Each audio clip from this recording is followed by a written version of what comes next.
Hey, this is Josh with New Review, coming at you with a new review of a show I didn't think I'd ever have the chance to do a review on. Timeless. Well, at least outside of a Lost Gem episode.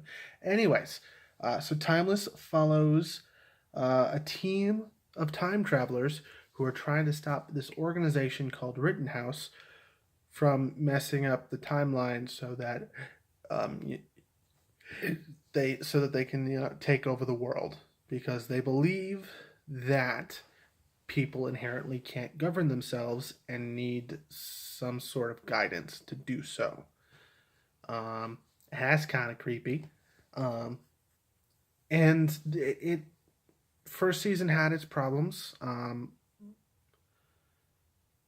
it still does, like some historical accuracy, just and it purports to maintain historical accuracy by having a character who is a historian.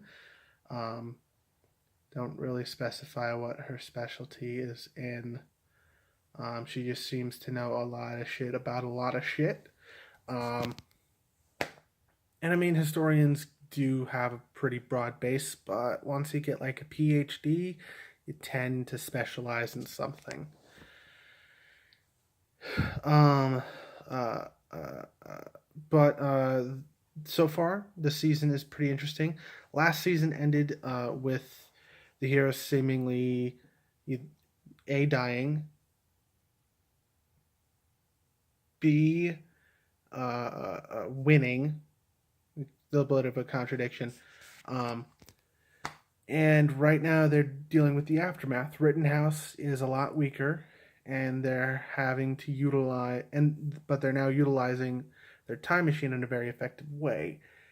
In that they are planting sleeper agents to alter points in history. Like the last episode, the first episode, they had a military officer who was a Rittenhouse agent who had a smartphone, was from 2018 and had been there for a while.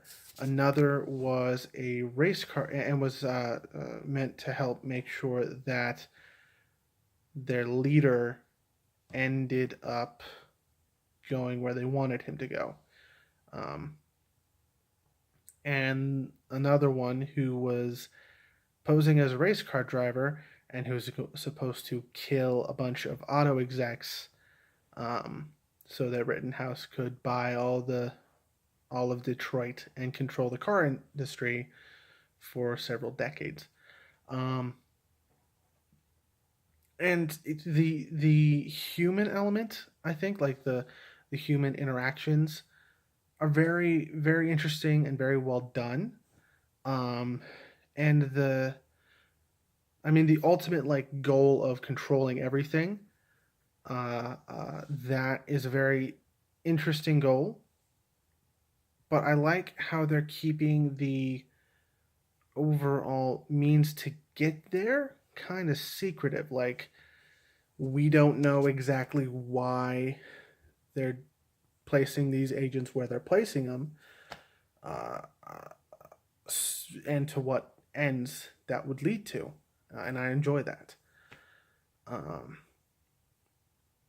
and the fact that these people who are working with each other are forming romantic attachments, that's really interesting. Another thing I like is that it's a very diverse cast. Two are African American, two are Indian American, one is LGBT.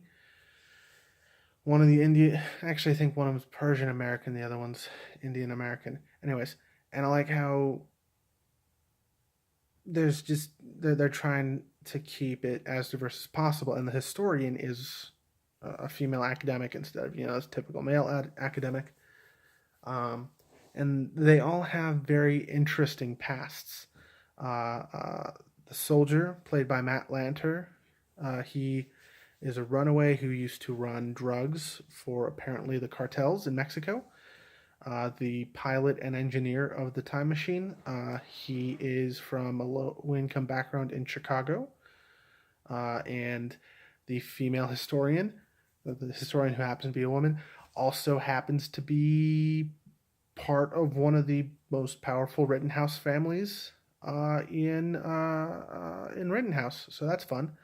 Um, and it's the second episode so far of the second season, which wasn't supposed to exist, but it was brought back to life by fans.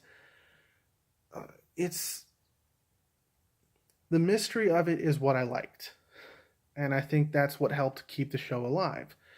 What I hope is that they maintain this level, the same level of mystery the entire time.